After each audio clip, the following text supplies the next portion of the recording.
à tous ceux qui ne le sont pas encore, de nous respecter comme on le mérite, parce qu'on se retrouve toujours dans les urgences et on est vraiment des citoyens français. Et malheureusement, je sais que malheureusement, il y en a qui ne nous regardent pas de cette manière-là, quoi. Alors qu'en fait, nous on le sent parfois et on ne devrait pas sentir ça. Ça fait plus d'1 an qu'on est dans la rue et c'était pas toujours rose, pas toujours facile. Alors les Gilets jaunes en France, ils ont tout de même montré la voie. Ils ont quand même tout déclenché, en fait. C'est une continuité, attention, c'est pas une prétention. On n'est pas en train de dire que le Gilet jaune a tout inventé. On néglige pas le travail de tous ceux qui ont lutté avant. C'est pas le propos. Le propos, c'est de réaliser que c'est une continuité. Et à un moment donné, il y a eu ce mouvement qui s'est mis en œuvre, surtout dans les campagnes, dans les petits ronds-points qu'on respecte. Toutes les villes de France sont en résistance. Ce qui se passe aujourd'hui, c'est une politique de radicalisation du néolibéralisme. Il faut en prendre conscience. Ils veulent tout privatiser. Et ça ne correspond pas à une indépendance, à une souveraineté et à une autonomie d'un pays. Donc ça n'a plus de sens. Donc on est obligé de se révolter par rapport à tout ça, sans compter toutes les urgences.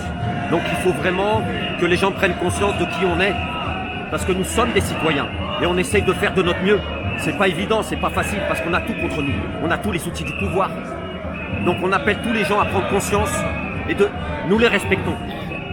On se respecte entre nous, nous les respectons, on les appelle à nous respecter. Parce que c'est trop flagrant. Alors on est beaucoup reconnus par les pompiers, par les services hospitaliers, par les avocats, par tout ça. Mais il y a des réticences dans les regards.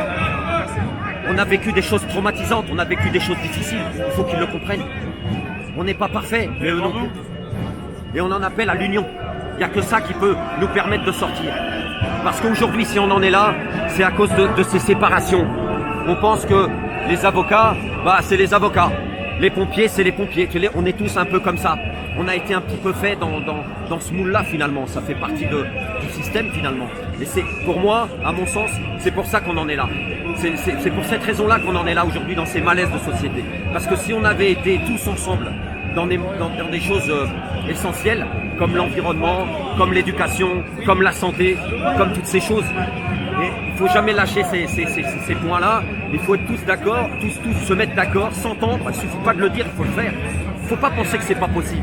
Bien sûr que c'est possible. Comment se fait-il que ces gens sont doués? Ils sont doués à tout dans le privé, mais dans le public, ils sont bons à rien. Qu'est-ce que c'est que ça? Il y a beaucoup de fonds, il y a beaucoup d'argent.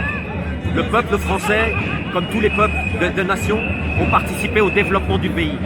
On aimerait bien avoir la reconnaissance de cela. Le coup de l'effort, on l'a eu, nos familles l'ont eu, et on l'a encore. On travaille quand il y en a du travail. Aujourd'hui, c'est des primes de survie, tout le monde le sait. Nous, ce qu'on demande, c'est une reconnaissance. C'est pas de l'aumône qu'on fait. Mais si les gens dans la rue, dans toutes les villes de France sont dehors, c'est pas par hasard. Il y a toutes les corporations, toutes les générations. Donc c'est vraiment important de bien intégrer ça. L'histoire nous donnera raison. Merci Patrice. J'espère que tout se passera bien, dans le bon sens du terme, dans le sens de l'humain.